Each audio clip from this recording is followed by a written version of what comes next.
acerca de los reactantes de fase aguda. ¿Alguien recuerda?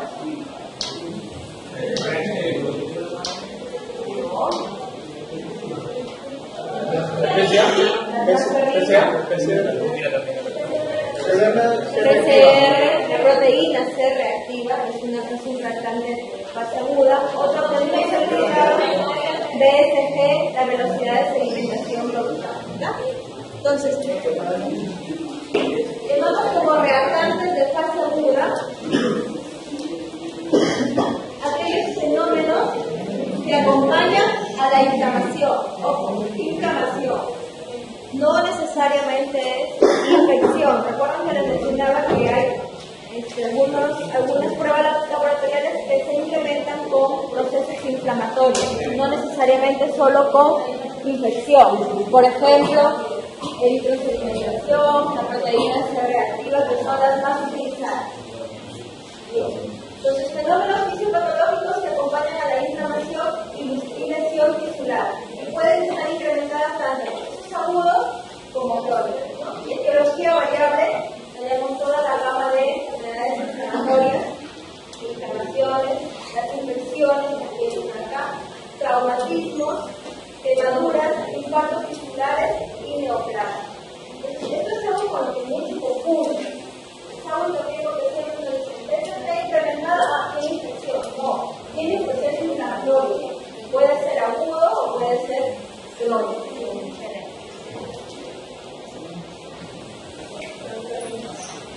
¿Cuáles son las proteínas de fase aguda? Pues son proteínas generalmente sintetizadas en el hígado. Los hepatocitos alteran su producción y función de las proteínas asociadas a la inflamación por alteraciones en conductas fisiológicas, bioquímicas y nutricionales. Estas proteínas que son producidas en el hígado alteran su concentración cuando hay fenómenos inflamatorios al menos en un 25%. ¿Cuáles son los más utilizados? Los que ya les mencionaba, PSG, velocidad de sedimentación globular. También lo van a encontrar como eritrosedimentación. Y la PCR, ojo, PCR que en este caso es proteína C reactiva. No es la sino de cadena mineral. Son distintos.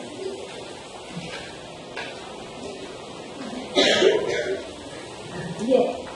¿Cuáles son las proteínas que me va que son positivas y quiere decir que son las que incrementan como reactantes de fase aguda? Proteína C reactiva, proteína A de la amiloide, la aptoglobina. ¿Recuerdan que otros estamos utilizando la aptoglobina por utilidad? Por el embarazo y la anemia hemolítica. ¿Está aumentada? Fibrinógeno.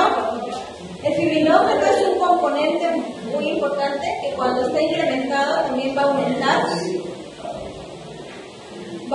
la velocidad de sedimentación globular. Factores de complemento, ceruloplasmina, glicoproteínas ácidas, alfa-1-antitrypsina y la alfa-1 antiquimiotripsina. ¿Y cuáles son los que generalmente se están incrementados? Van a disminuir la velocidad de sedimentación globular. Albúmina, prealbúmina, la transferrina, que mencionaban ustedes, más funciona como un factor negativo. No, es incrementa la APOA1 y la tiroides. Bien, ¿qué es lo que sucede? Cuando hay una infección, cualquier daño que me lleve a inflamación general, hay una reacción de fase aguda. Se liberan mediadores y amplificaciones de la respuesta que van a liberar, donde van a intervenir estas interleucinas. Interleucina 1, interleucina 6 y el factor de necrosis tumoral alfa. ¿Qué va a suceder en el hígado? Altera la producción de algunas proteínas, lo que lleva a alteraciones en las propiedades físico-químicas del plasma y aumenta la BCG. Entonces, tenemos que interpretar este aumento de la BCG como aumento de reactantes del fase aguda. Bien, BCG, vamos a hablar finalmente de las dos más importantes, BCG y PCR. La BCG, de su nombre lo podemos sacar, velocidad de sedimentación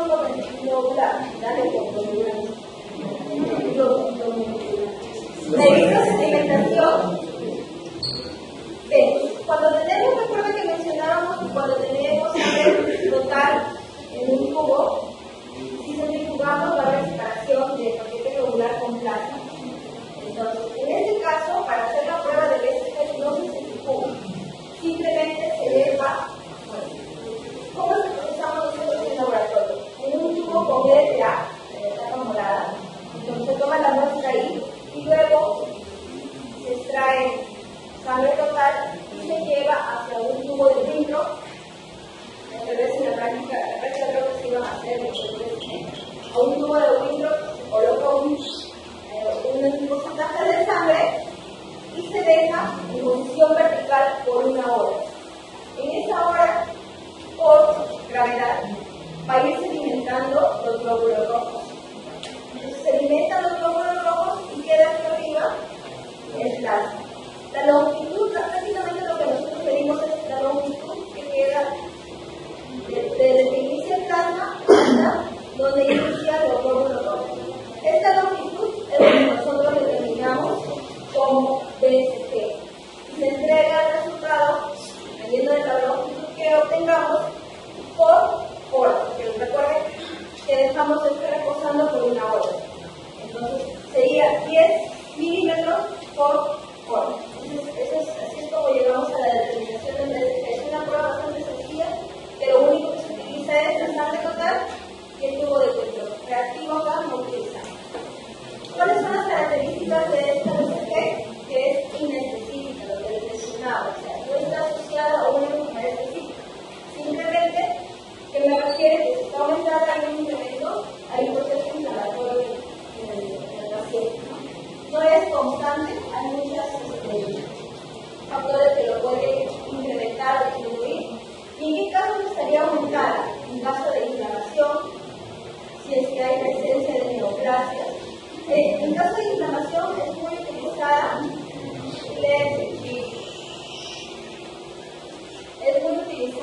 en caso de inflamación, sobre todo para lo que es el seguimiento de las enfermedades, las neoplasias, las enfermedades autoinmunes, es utilizada. Neoplasias también en algunos casos puede estar muy implementado. Hipergamma-globulinemia, por ejemplo, en un mieloma múltiple, puede estar implementado el BCG. Las enfermedades reumatológicas, realmente ellos, los reumatólogos, son los que más utilizan estos terapias. En el embarazo también puede estar implementada el BCG. Recuerden, en el embarazo fisiológicamente, ¿qué proteína de óvulos? El pirinógeno, ¿verdad? El pirinógeno influye mucho en la BCG. Recuerden que les mencionaba que era un factor positivo. Por eso es que en el embarazo puede estar implementada. Hiperpirinogenia, la vida es el mismo efectos patológicos y patológicos en el embarazo y en enfermedad renal.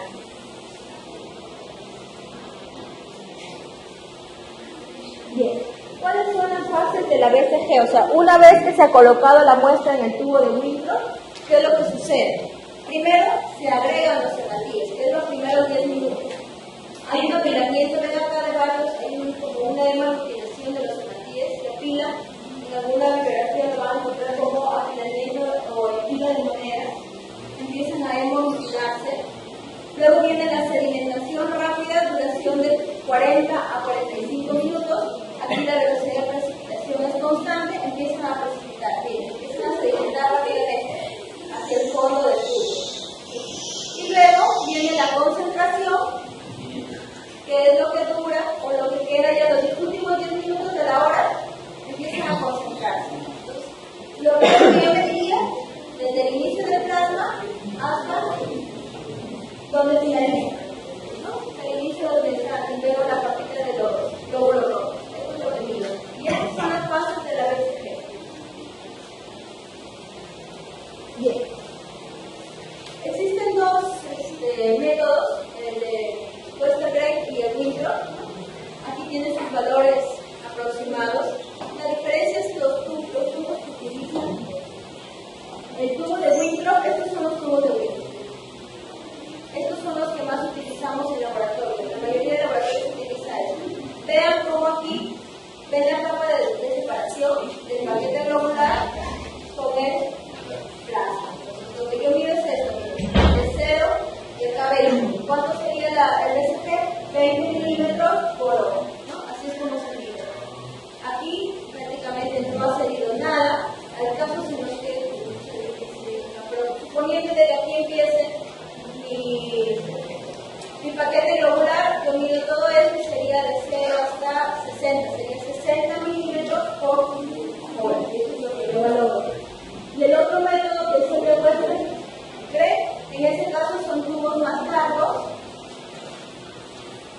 En lo de acá, en el de Winthrop, es hasta 100. Generalmente van hasta 100 milímetros. Y el de acá es 200. Son más largos. El ideal, la bibliografía recomienda los protocolos aprobados por calidad generalmente aprueban esto. Los de Western, pero que toman un poquito más de tiempo en el proceso. Sin embargo, se sigue también. Bien. Factores que modifican la velocidad de sedimentación globular. Tenemos factores que la incrementan y factores que la disminuyen. ¿Quiénes la incrementan? Obesidad, porque generalmente cuando hay colesterol incrementado, aumenta el estrés. Por eso es que se correlaciona con la obesidad. Edad elevada, el embarazo, que es por el trinógeno. En mujeres está, si vemos los valores normales, es distinto en mujeres que en varones. En varones está considerado hasta 10 milímetros por hora. En el de Western y en mujer, hasta 20, un poquito más incrementado. Estos son los valores normales. En anemia, también puede estar incrementado el BCG. Anormalidades del glóbulo rojo, como macrocitosis, aumentan la BCG. Y la microcitosis, la microcitosis lo que hace es disminuir la BCG. Con los factores técnicos, factores o valores elevados de fibrinógeno. Todo lo que me eleve el fibrinógeno va a incrementar la BCG. Hipercolesterolemia, les mencionaba, por eso es que lo asociamos como obesidad, y nefrina también puede llegar a incrementar. ¿Quiénes la disminuyen? Si acá era la anemia, aquí vamos a tener colicitemia, la disminuye la leucocitosis extrema, anormalidades de los glóbulos rojos, esferocitos, acantocitos, microcitos. ¿Por qué? Porque generalmente, les mencionaba que en la BCG lo que los glóbulos rojos hacen son hemoglutinar.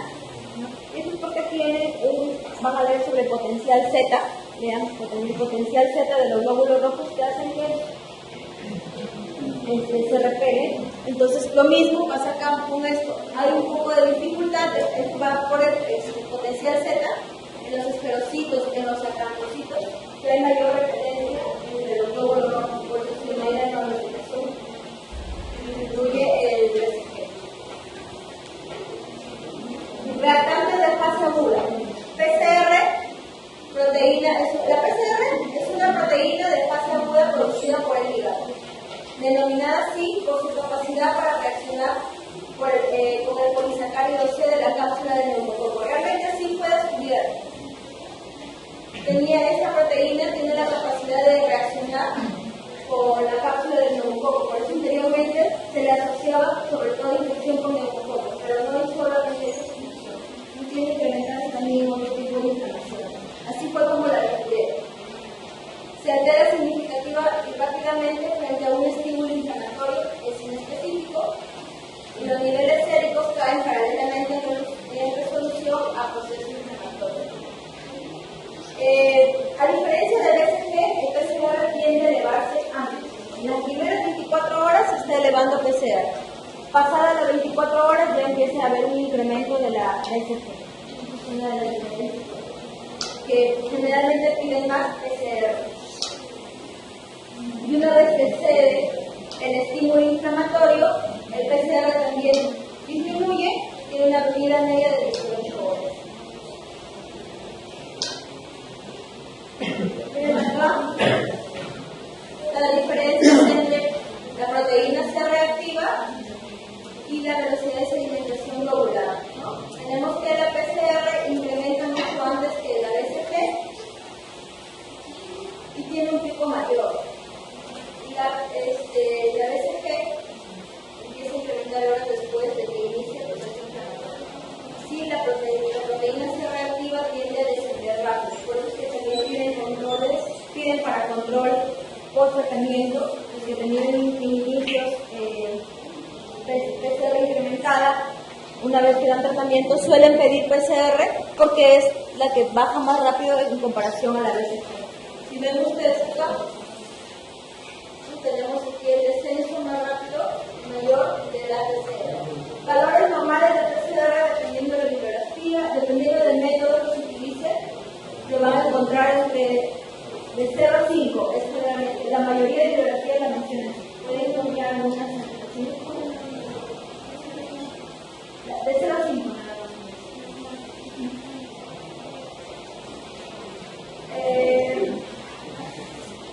Bueno, básicamente esa es la importancia. PCR tiene que ser más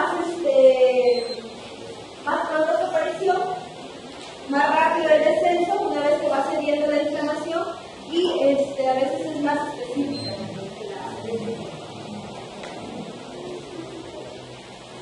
Bien, ahora sí aboquémonos a lo que son ya enfermedades reumatológicas y pruebas diagnósticas.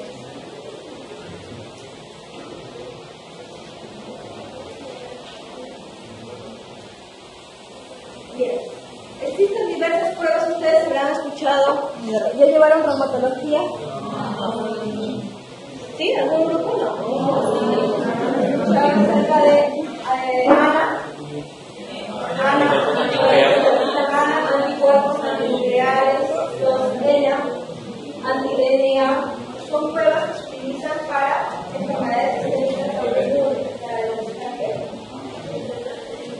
Generalmente se utilizan para diagnóstico de lupus. El lupus es el sistémico, utilizan este tipo de pruebas, ¿no? La solicitud de pruebas inmunológicas sin sospecha clínica no presenta ninguna ayuda de diagnóstico. Este es un dato muy importante, porque ANA, ENA, anti-DNA no son exámenes de screening, son exámenes que se solicitan para ya determinar un diagnóstico. Si yo tengo un ANA positivo con una alta sospecha clínica, eso me confirma el diagnóstico. Entonces, esto tienen que valorar mucho porque no tiene sentido o el factor reumatoide. Suelen pedir factor reumatoide a casi todos los pacientes, no sé por qué. Es más, a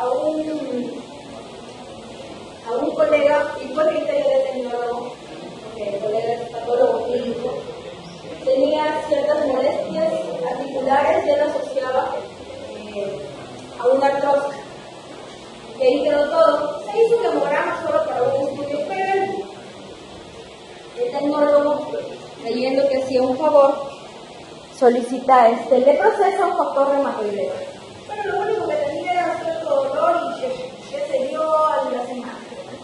Y el factor reumatoideo lo encuentra pasando los valores el límite superior. Viendo, no tengo los valores fijos ahorita porque eso depende del método. Suponiendo que el valor alto sea 16, al colega le encontraron 18. El colega ya estaba bien, no tenía física y él nunca le solicitaron factor reumatoideo. Sin embargo, llegó algo, no sé cómo es que llegó a oídos del reumatólogo, llegó a oídos de la mamá del colega, que asumiendo que ya tenía artritis reumatoide. Y al final, fuera del laboratorio, médicos conocidos que llegaban a preguntarle, ¿siento que tienes artritis reumatoide? Solamente por haberle procesado un factor reumatoideo, solo por creer que querían ayudar. No tiene sentido pedir un examen si no tienen la sospecha clínica. Esto es lo que manda. Siempre les he dicho, sospecha clínica es lo primero, lo que manda. Ya después les vamos a solicitar los exámenes para confirmar o negar algún diagnóstico. Y los estudios inmunológicos, en este caso, para descartar este tipo de enfermedades, tienen muy buena sensibilidad y especificidad si es que tienen asociadas una sospecha clínica. Es igual, yo llevaron ustedes el tema de marcadores tumorales en laboratorio. Ahí también estamos explicando, los marcadores tumorales no son de screening. O sea, no podemos ir pidiéndole a toda la población marcadores tumorales.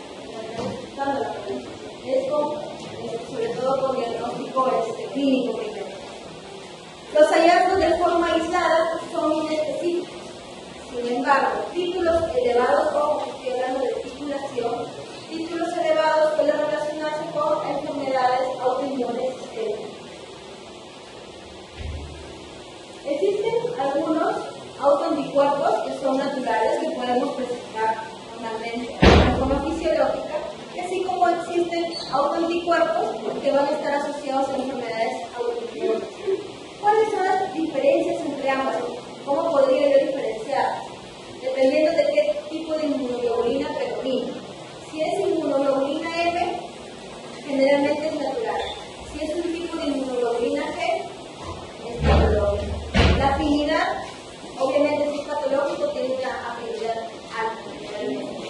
Los títulos del patológico van a ser altos y la especificidad es alta. O sea que hay que recordar que también tenemos autoanticuerpos fisiológicos, ¿no? Pero sus características van a ser completamente distintas a lo de los anticuerpos patológicos. Bien. Dos grandes grupos clínicos que es donde nos van a ayudar este tipo de pruebas: conectivopatías y la vasculitis. La mayoría de los exámenes que se solicitan van a estar asociados a las conectivopatías. Y para vasculitis son los AMBA. ¿Alguien me ha leído algo acerca de AMBA? Anticuerpos anticitoplasma. Si estos poseen el valor diagnóstico para vasculitis, la mayoría son para las conectivopatías. Y los AMBA son los que se asocian a la vasculitis. Bien. ¿Cuáles son las consideraciones clínicas que yo debo tener para poder solicitar algunas pruebas de autoinmunidad? Por ejemplo, una poliartritis, polimialgia, lesiones cutáneas, esencia de vasculitis, artromialgias, asociados generalmente a síntomas constitucionales. Generalmente las enfermedades autoinmunes, aparte de tener cierta especificidad para articulaciones, con neuropatías de predominio, de presión por el tejido conectivo, articulaciones, ¿no? Músculos. También debe haber presencia de síntomas constitucionales. En el caso del FOD, se han solucionado que la fiebre de origen desconocido, también se suele buscar este tipo de enfermedades.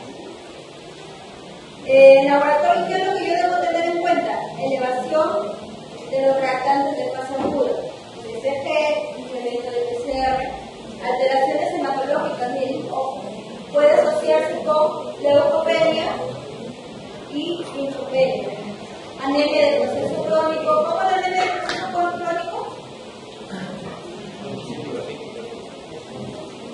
¿Macrocítica? ¿Microcítica?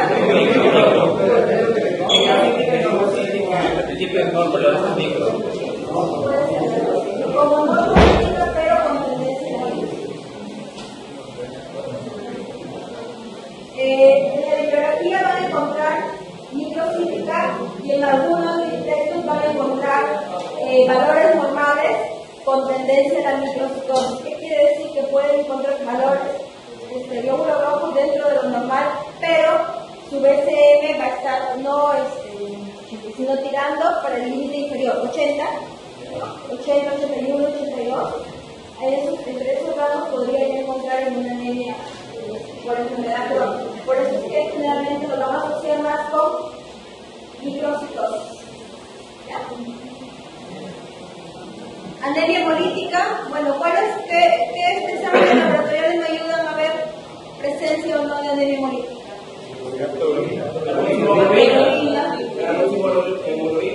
La carboximologlobina, ¿cómo te ayuda? ¿Con qué?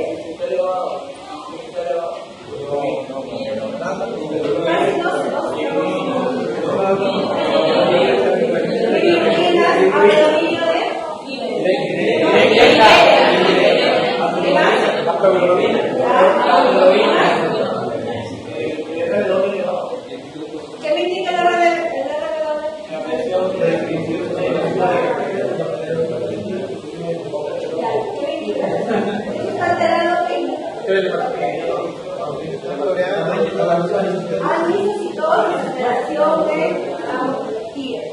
otro dato, los reticulocitos, sí que se ven los reticulocitos.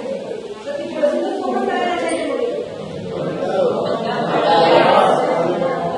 ¿Qué otro dato laboratorial me ayuda a pensar en una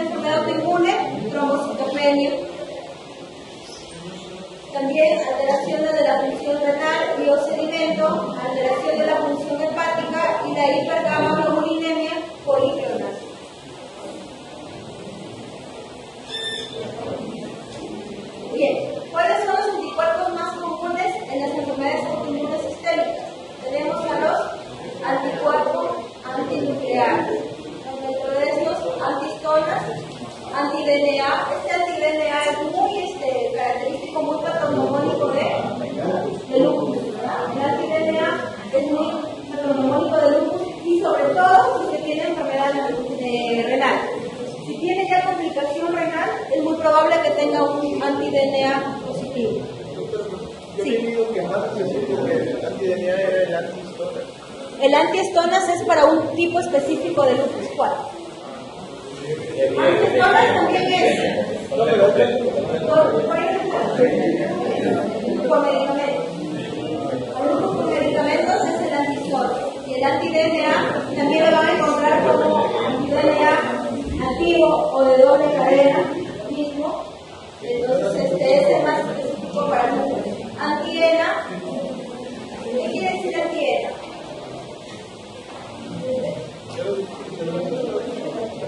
No, no es anticélulas. Núcleos traídos, ¿qué quiere decir? Que, o sea, son anticuerpos que van contra algo específico del lupus. Anti-RO y anti-LA, que se van a asociar sobre todo de enfermedad. Puede estar positivo, pero es más específico de una enfermedad.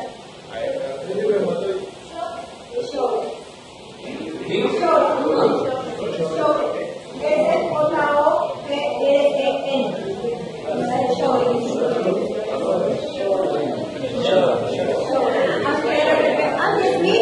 Anti-Smith también es muy característico del lupus. Anti-Smith. Y anticentrómero de esclerodermia. Chicos, escuchen. Tenemos antistonas, el lupus inducido por fármaco. Lupus inducido por fármaco, antistonas. Anti-DNA de doble cadena o nativo, al lupus eritematoso sistémico, sobre todo si se tiene enfermedad renal.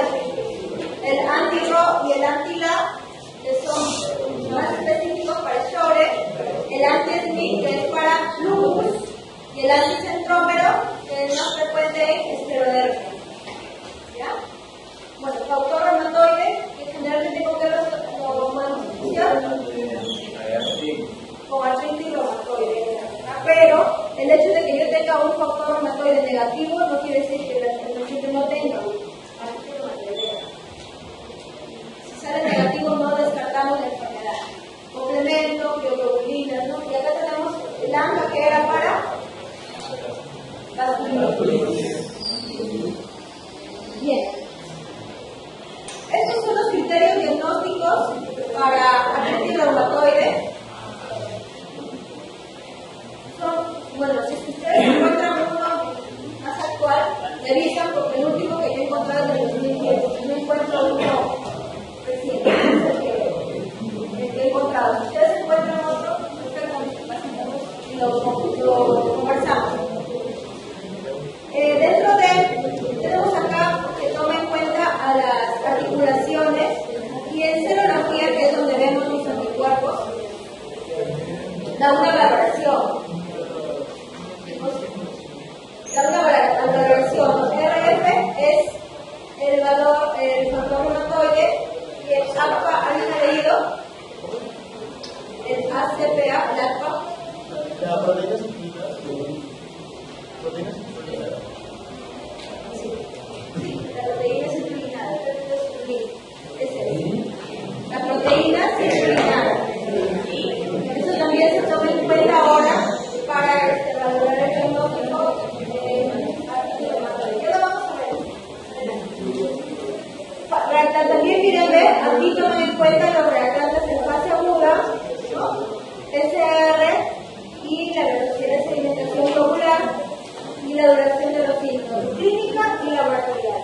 Por eso es que es importante que ustedes valoren la clínica, porque también miren aquí en este caso lo que es exámenes laboratoriales están incluidos dentro de evaluaciones de diagnóstico. También tienen puntuación y dependiendo de eso obtengo al final un score y de ahí yo determino si es o no es artritis reumatoide. El factor, hay falla de digitación, es factor reumatoide. Generalmente, ¿recuerdan que les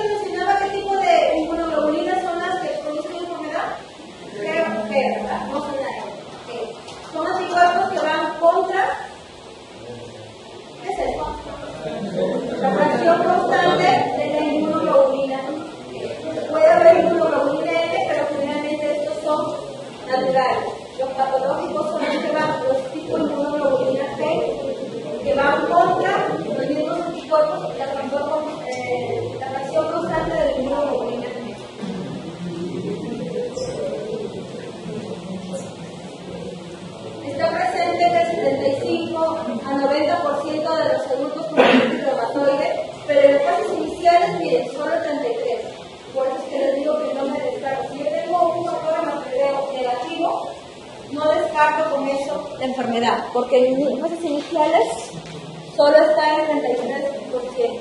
Puede estar presente en otras enfermedades reumáticas, como lupus, esclerodermia, enfermedad mixta del tejido conectivo y el Sjögren.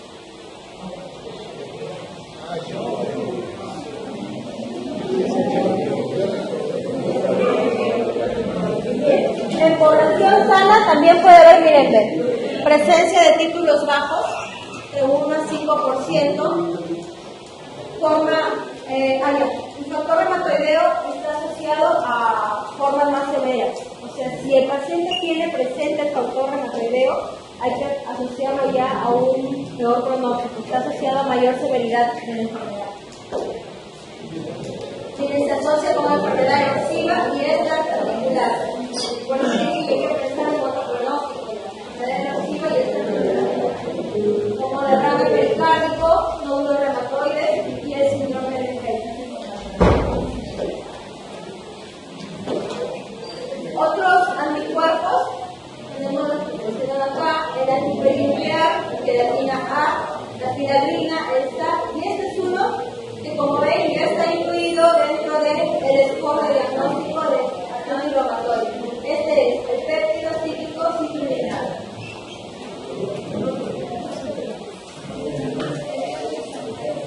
Tiene una sensibilidad alta, similar al factor reumatoideo, pero este es mucho más específico. El péptido ciclohidrato tiene 95% de especificidad. Pacientes seronegativos, ¿a quién se le debe solicitar? A los pacientes seronegativos. ¿Qué quiere decir paciente seronegativo? Aquel que tiene factor reumatoideo negativo.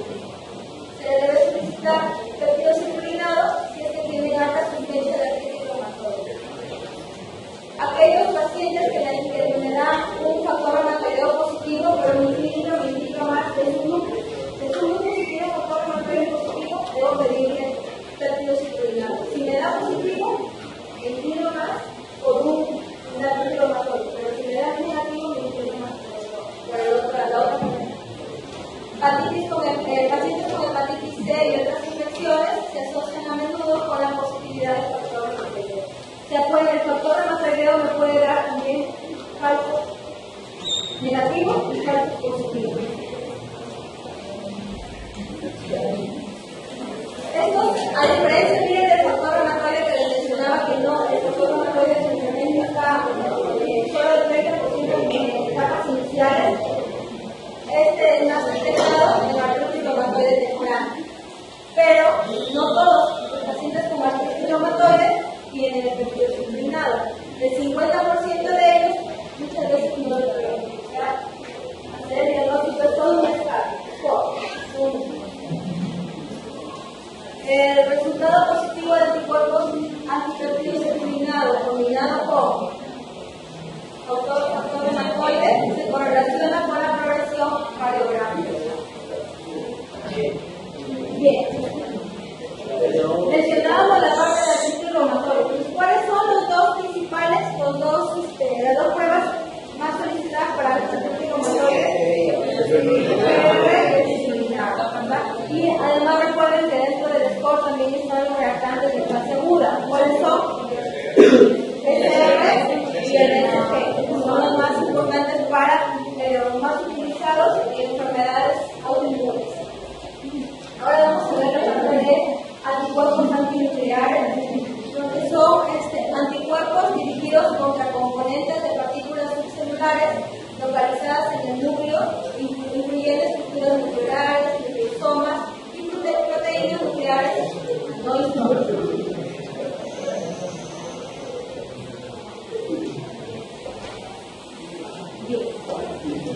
La detección se hace mediante una técnica. Esta es la técnica ideal, inmunofluorescencia indirecta. Sin embargo, también van a encontrar en algunos laboratorios, ahora en el regional estamos utilizando ELISA para detección de anticuerpos antinucleares. Pero lo ideal es esto. Y tiene mejor sensibilidad y mejor especificidad. Lo que recomiendo en algunos casos es que si se hace ELISA y me da positivo, el siguiente paso es hacerle un IFI para confirmar o corroborar, porque esto es más específico.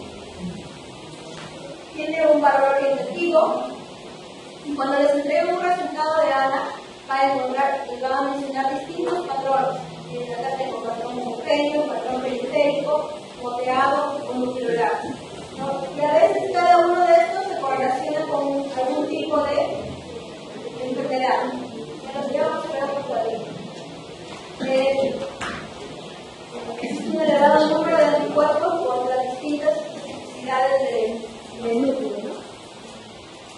¿Cómo es el lípido? Brevemente. El lípido viene una placa con varios pocillos. Generalmente son entre 10 a 12 pocillos. Asumimos que este es un pocillo. Dentro de este pocillo tenemos EP2, que son un tipo de células epiteliales. Y ya viene preparado aquí, ya vienen esas células epiteliales ahí en el pocillo. Y lo que se va a hacer es que agrega el suero del paciente. Después de centrifugar la muestra, tomamos suero y agregamos en ese pocillo. Si el suero tiene los anticuerpos, se va a unir contra las células epiteliales, se va a pegar. Si no tiene, se une. Una vez que se han unido estos anticuerpos a las células epiteliales, se agrega un conjugado que tiene un clorofromo, que es este. Por la forma que les parece, una globulina tipo G. Tenemos un conjugado que es una inmunoglobulina que va a tener su porción distal esta que sería la ligera, va a tener el clorofromo. Este clorofromo, bueno, si tenemos una inmunoglobulina, esta inmunoglobulina tiene cierta capacidad interesante.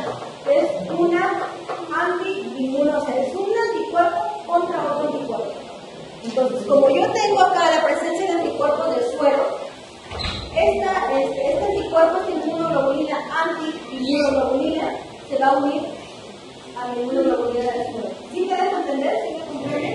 Sí. Entonces, este conjugado que tiene el clorofromo va a pasar por una serie de grabados que al final, al yo verlo en un microscopio fluorescente, un microscopio de inmunofluorescencia, se ve un color verde fuerte, verde manzana, lo que llama la biología. ¿Ven? Se ve esta correlación. ¿Ven la diferencia del centro con esta? Se ve un color verde fuerte. A eso le llamaríamos patrón positivo. Entonces, en eso consiste la inmunofluorescencia indirecta, en donde se utiliza los pocillos preparados por células epiteliales, utilizamos el suero del paciente y un conjugado con clorofromo, que es un reactivo, para después poder observar la fluorescencia de la positividad. Ahora, ¿qué es lo que me debería informar? Si es positivo, si es negativo. ¿Qué patrón de fluorescencia se observa? ¿Cuál es la intensidad o el título? Por ejemplo, negativo, si tengo un positivo bajo título, ¿a qué le llaman bajo título? 1 sobre 40 o 1 sobre 160. Y positivos cuando la titulación es mayor de 1 sobre 160. ¿Cuáles son los patrones? Los patrones son patrón moteado, patrón homogéneo, periférico, centromérico y nuclear. Si ustedes se dan cuenta, el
membrana nuclear están más intensas que el centro, ¿verdad?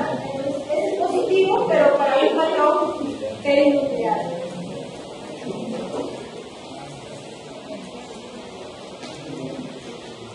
En alguna bibliografía o en algunas revisiones ustedes van a encontrar que cada patrón se asocia a algún tipo específico de anticuerpo.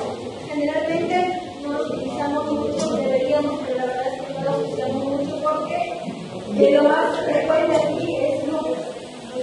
Entonces, más informe. Lo que sí formamos es el patrón, pero ya la interpretación del reumatólogo, dependiendo de la clínica, de que más se usa por la clínica que con otros exámenes. El moteado, ¿ven la diferencia de que hay como unos puntitos? Dentro de la celda hay unos puntitos.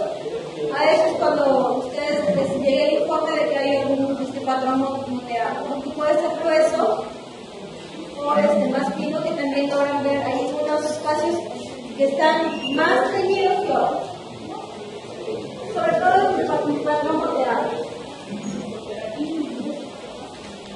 El patrón centroamérico, que también es el utilizado para el diagnóstico 3, y el citoplasmático, se pareciera a un perinuclear, pero si ven también tiene un poquito adentro, no como patrón homogéneo, es un poco difícil para ustedes. Eso es para que tengan referencia de cuando vean patrón, ya no se preocupen que no les voy a preguntar eso.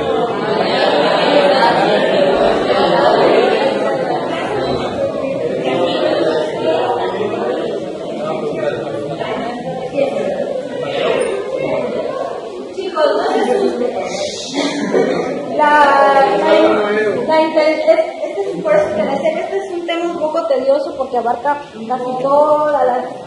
Tanto tedioso para ustedes como para mí.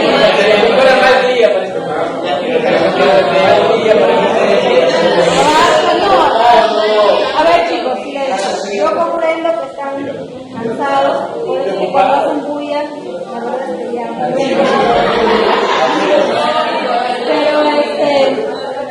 Pero la intención de presentarle los patrones no es para que se aprendan de memoria este patrón con qué otros anticuerpos puedo asociar, sino para que sepan de que existe y de que si en algún momento ustedes reciban algún resultado con algún tipo de patrón, puedan comprender o al menos saber, imaginarse cómo es que se pudo haber visto, y ya ustedes lo validarán si es que va a haber reumatólogos acá con algún tipo de clínica. Más es para eso, porque ustedes van a recibir el resultado y van a estar más perdidos. Ahora siquiera van a saber qué es un patrón o cómo es que se hizo la prueba de inmunofluorescencia. Y qué es lo que llamamos homogéneo, porque generalmente está pintadito todo. Perinuclear, porque es la membrana nuclear la que lleva la fluorescencia. Moteado, porque hay partes citoplasmáticas que están, el moteado son partes del núcleo que están pintadas. Y citoplasmáticos, porque el citoplasma es lo que está en fluorescencia. Esa es la intención, no se asusten, no les voy a preguntar, patrón moteado, ¿con qué se fluorescencia? No es la intención. Pero eso sí, chicos. Si ustedes tienen presencia de anticuerpos antihistonas, ¿para qué es valorable? Para lupus inducido por fármacos. Tienen con una prevalencia de hasta el 95%. O sea, si ustedes tienen anticuerpo antihistonas positivo, lo más probable es que sea un lupus inducido por fármacos. Si tienen anticuerpos anti-DNA, el que interesa es el de doble cadena o nativo, de doble cadena nativo. Esto sí, porque ustedes van a tener que pedir, piden una anti-DNA de doble cadena o nativo y nativo. No vayan a pedir cadena simple porque no es de doble cadena. Valores elevados es altamente específico de lupus, una especificidad del 95%. Y acá lo que les mencionaba, anti-DNA de doble cadena se correlaciona con el daño.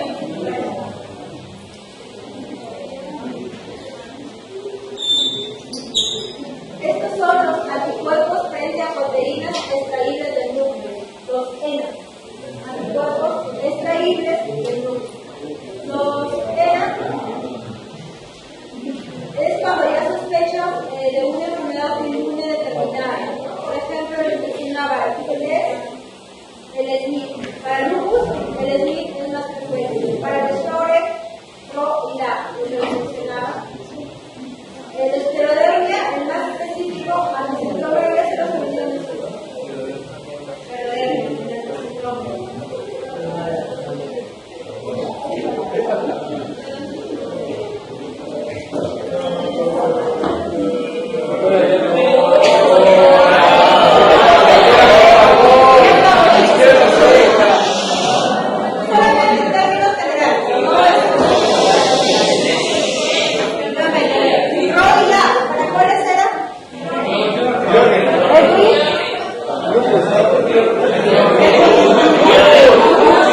citoplasmático y perinuclear, pero en este caso cada uno sí tiene correlación clínica.